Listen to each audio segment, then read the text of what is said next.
হই হইটা ভিতরে এবং শশীর চরিত্রের যে ভিতরে সারাক্ষণ তালমাটালটা চলছে সেটা কখনো যেটাকে আমরা বলি যে there's too much of a noise। একটা সময় ছিল যে নিয়মিতভাবে বাংলা পরিচালকদের ছবি আন্তর্জাতিক ফেস্টিভ্যালগুলোতে যে করে তখন যে যোগাযোগটা ছিল আন্তর্জাতিকতার সঙ্গে বাঙালি সংস্কৃতি সেটা ক্রমাগত ক্ষীণ পেয়েছে। Are you an activist director? মানে এই কথাটা মানে But Abir was always your first choice as Shashi? আমি 15 বছর ধরে এটার সঙ্গে যাপন করেছি এই স্ক্রিপ্টটার সঙ্গে। আমরা মানুষকে সন্দেহ করবো না, ভয় পাচ্ছি যে মানুষই কি তাহলে আমাদের বীজ বয়ে বেড়াচ্ছে এবং সারাক্ষণের এই যে দুশ্চিন্তা, বেরোচ্ছি বাড়ি ফিরে এসে আমার বয়স্ক যারা আছেন বা ছোট যারা আছেন তারা ক্ষতিগ্রস্ত হচ্ছেন, এই যে একটা অদ্ভুত দোলাচল, সেইখান থেকে পুতুল নাচ, শশী, আমি কোথাও তাদের সঙ্গে কানেক্ট করতে পারছি, কোথাও একটু মরবে প্রলেপ লাগানোর মতো হচ্ছে। নমস্কার। আজকে দুজন মানুষের সাথে আমরা আড্ডা মারতে বসেছি। আমার বাদিকে রয়েছেন আবির চ্যাটার্জি এবং সুমন মুখোপাধ্যায়। বাংলা ইন্ডাস্ট্রিতে যখন অন্য ধারার ছবি হওয়া প্রায় বন্ধই হয়ে গেছে, এমন সময় এই দুই ভদ্রলোক একটি ছবি নিয়ে এসছেন। এটা আগামী 1 অগস্ট রিলিজ করছে। মানিক বন্দ্যোপাধ্যায়ের পুতুল নাচের রীতিকথা। ওয়েলকাম টু দ্য আড্ডা। সুমন দা, আবির, নমস্কার। আবির, দুদিন আগে একটা ছবির ফার্স্ট লুক বেরিয়েছে, সেইটা নিয়ে হই হইয়ের মাঝখানে হঠাৎ করে 90 বছর পেছনে শশী চরিত্র। এই চেঞ্জটা কিভাবে দেখছো? আমি শুটিংটা তো সম্পূর্ণ আলাদা সময় করেছি, তবে আমার মনে হয় অভিনেতা হিসেবে আমি সৌভাগ্যবান। তুমি যেটা বললে যে ছবিটি ফার্স্ট লুক এসছে সেটা ওইরকম একটা হই হই শো, আর এটা তো নাম থেকেই স্পষ্ট, মানে বন্দ্যোপাধ্যায় পুতুল নাচের রীতিকথা।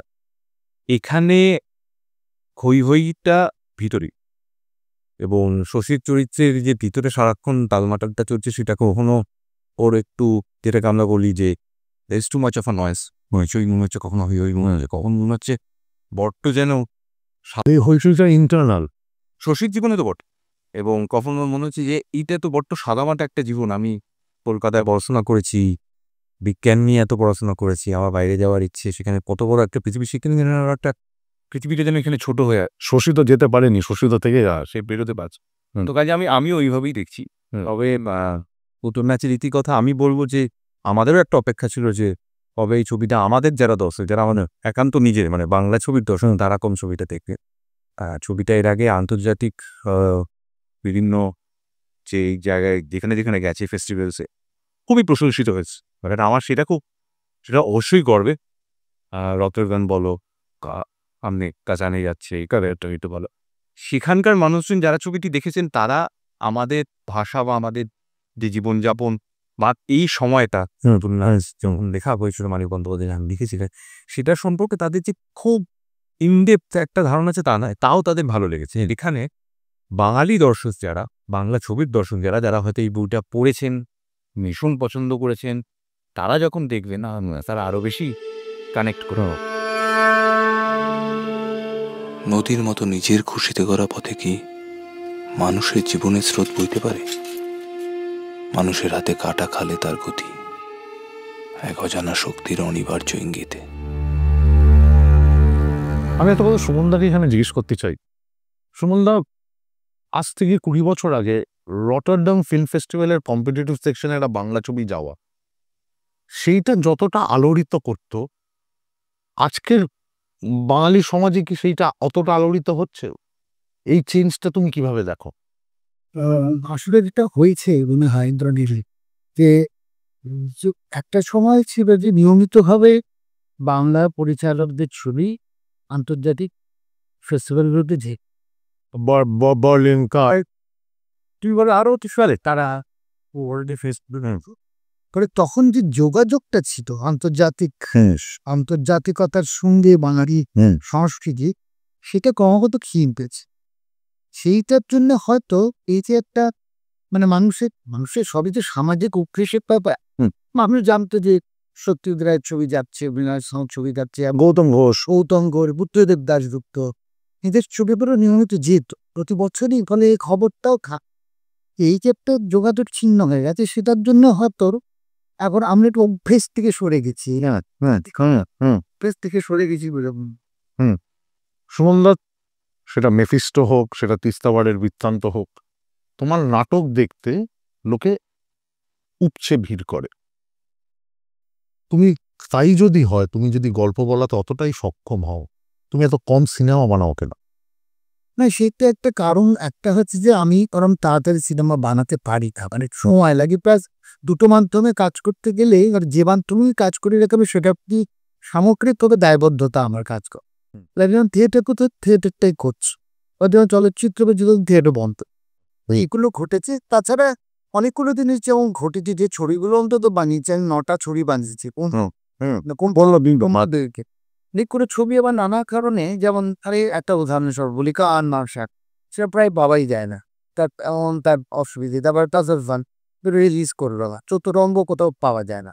হারবারটা সবচেয়ে বেশি অধিক পরিচিতি ওইটাই পাওয়া যায়। ফলত সেটা বলে আমি 2006 থেকে 25 পর্যন্ত 9টা চলচ্চিত্র বানিয়েছি। সত্যি হয়তো বছরে 3 বছরে একটা করে বানিয়েছি, যে অ্যাভারেজ ধরা এইটা। কিন্তু হ্যাঁ, সেটা আর ইউ অ্যাক্টিভিস্ট ডিরেক্টর? মানে এই কথাটা মানে তোমার হারবার্ট একটা সময় যখন রিলিজ হয়, সেই সময় একটা অন্য রকমের রাজনৈতিক প্রেক্ষাপট ছিল। তারপরে Kangal Malsat. Is film an epitome of making a political statement for you? না, সবসময় নয়। ধরো আমি এমন কিছু ছবিও বানিয়েছি, যেমন আমি বলছি অসমাপ্ত, তো শেষের কবিতা, এগুলো কিন্তু মানে সেই অর্থে প্রকটভাবে রাজনৈতিক ছবি নয়। অন্য ফলে কিন্তু যে ছবিগুলো আমার বিখ্যাত হয়েছে সেগুলো রাজনৈতিক ছবি। হারবার্ট বড় না, মানে সেদিক দিয়ে লোকে মনে করে যে, কিন্তু আমি অন্য ধারার ছবিও বানিয়েছি, চেষ্টা করেছি অন্যভাবে ছবি কর। পুতুল নাচের ইতিকথা আপাতভাবে কোনো রাজনৈতিক ছবি তো নয় সেই অর্থে, মানে প্রকট ভাবে, কিন্তু তাদের নিজস্ব রাজনীতি আছে, এটা অন্য প্রসঙ্গ। কিন্তু এই যে অদ্ভুত জগৎ পুতুল নাচের রীতিকথায় তৈরি হয়, যে জগৎটা সত্যি খুব কঠিন জগৎ। মানে ওই জগৎটা কেন কারণ এতগুলো জটিল প্রেক্ষাপট রয়েছে, মানে যে কটা চরিত্র আছে, ওদের মনত, তাদের ভাবনার জগৎ, এবং তাদের ভেতরে যে রসায়ন, চরিত্রের চরিত্রের যে সম্পর্কের রসায়ন, সেটাকে চলচ্চিত্রের ভাষাকে আনা, সেটার কঠিন কাজ। এবং তার উপরে এটা একটু পিরিয়ড ছবি, এই সময়কার সমসাময়িক ছবি নয়। কিন্তু আমি যদিও উপন্যাসের সময়টাকে একটু সরিয়ে দিই। সেটা কোথায়? মানে 36 নভেলটা লেখা হয়েছে, ধরে নেওয়া যাচ্ছে সেই সময়কারই গ্রাম বাংলার একটা একটা বোধহয় ছবি পাওয়া যায়। কিন্তু আমি এটাকে এনেছি ঠিক দ্বিতীয় বিশ্বযুদ্ধের 39। 42।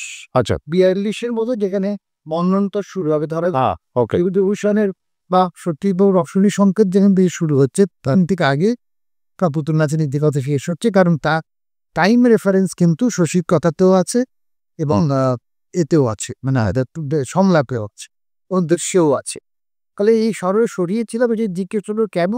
কারণ আমার মনে হচ্ছিল যে গাউদিয়া গ্রামটার চারপাশে যে ঘটনাগুলো করছে, সেই ঘটনাটা প্রভাব কিভাবে এসে পড়ছে শশীর জীবনে থেকে। পৃথিবী ঘটছে, যে পৃথিবীর কথা শশী বারবার বলে, আমি বেরোতে চাই, আমি যেতে চাই, আমাকে এখানে আটকে পড়ে থাকতে হবে।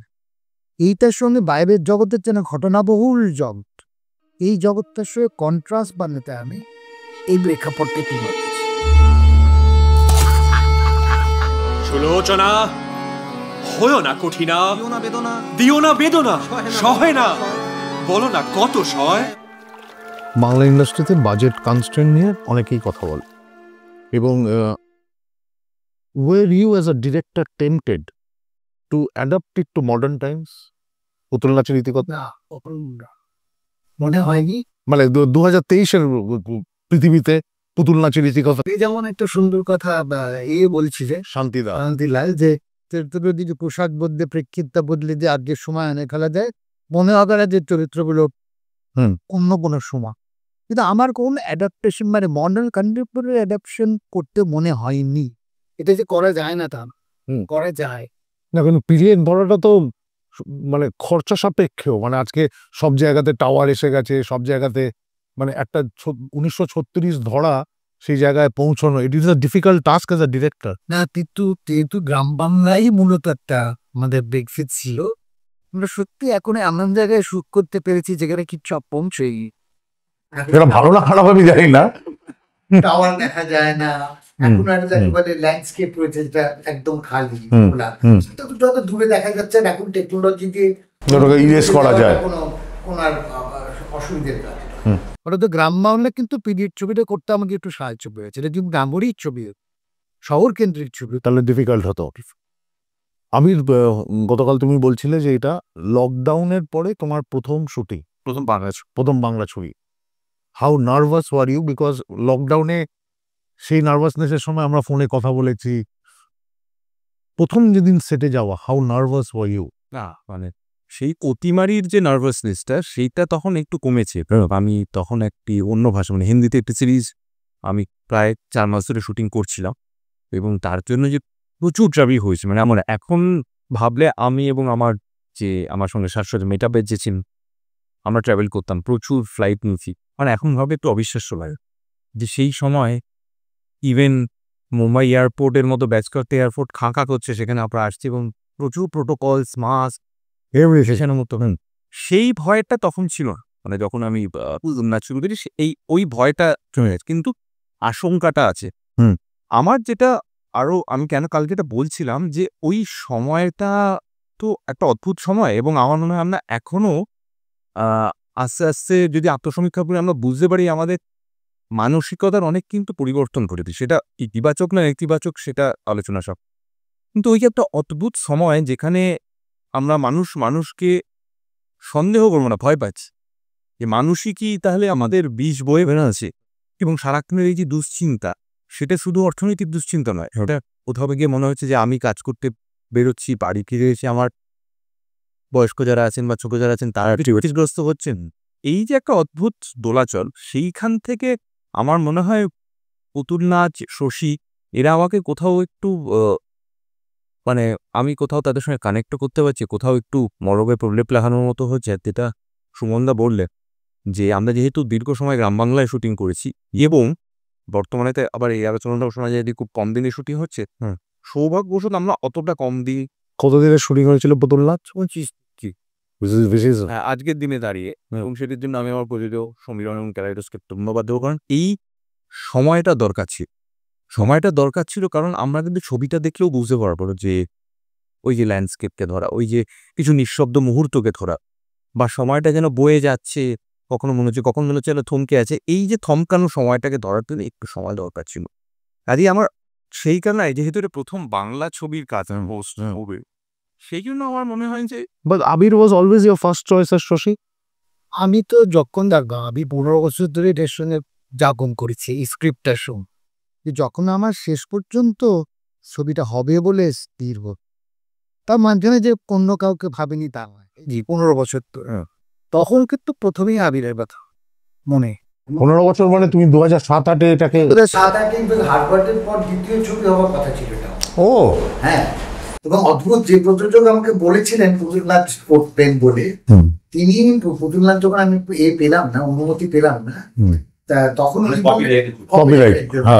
ওনার ছেলে একটা অসুবিধা ছিল, তখন উনি বললেন যে আমি ছবি করবোই, তুমি চতুরঙ্গ ছবি না বলে চতুরঙ্গ।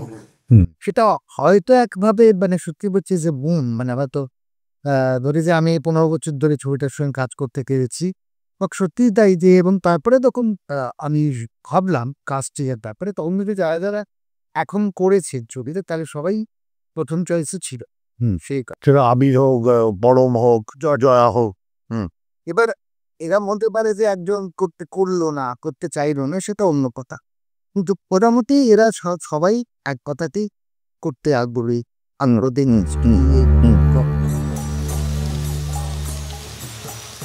কিশোরীর কি শরীর হলো, ওই জায়গাতে অ্যাড করতে কি সত্যি পুতুল নাচ এমন একটা সময় তারপরে শুটিং করছিলাম যে ওই গল্পটা, কাহিনীটা মানুষ তুলে যেন আমাদের কোথাও একটু ভেতরে শান্ত করছে। অশান্ত সময় দেরিয়ে এসে কোথাও ভেতরের পুতুল নাচ পলিটিক্যাল ফিল্ম, পলিটিক্যাল ফিল্ম বলে কেন বলছি, রাজনৈতিক ছবিটি থেকে আমরা বলি যেখানে রাজনীতিক কথাটা অনেক সামনে, এখানে যদি একটি সম্পর্কের ছক, একটা মানুষের মানুষের সম্পর্ক, শত রকম সম্পর্কের যে রসায়ন আছে, কত রকম যে ভিতরে ভেতরে যোগীর সূক্ষ্ম তার বয়ান আছে, সেইটা তৈরি করে এবং মানবাবু বলে সেইভাবেই লিখেছে না উপন্যাসটা কুতবুব্ব। কিন্তু তার ভেতরে একটা ভয়ঙ্কর সামাজিক অবক্ষয় বলো, একটা সামাজিকতার এমন একটা আয়না তবে ঘরে আমাদের সঙ্গে সমাজ এবং মানুষের সঙ্গে যোগাযোগের জায়গাটা তুই বলো, সেটা একটা অফকোর্স রাজনৈতিক দৃষ্টিভঙ্গি আছে।